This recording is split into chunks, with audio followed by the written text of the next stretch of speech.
നിലക്കടല ചട്നി ആവശ്യമായ ചേരുവകൾ: തേങ്ങ ആവശ്യത്തിന്,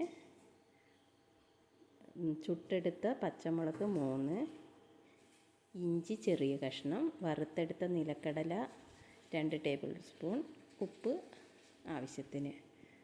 വെള്ളവും ഒഴിച്ച് നല്ലോണം അരച്ചെടുക്കുക.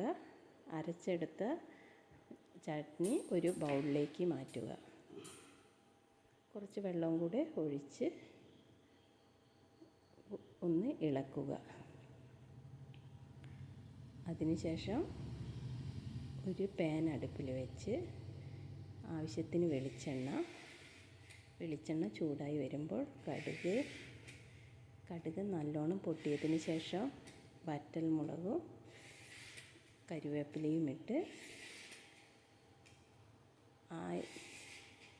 വറുത്തെടുത്തത് ചട്നിയിലേക്ക് ഒഴിച്ചതിന് ശേഷം ഒന്ന് ഇളക്കുക.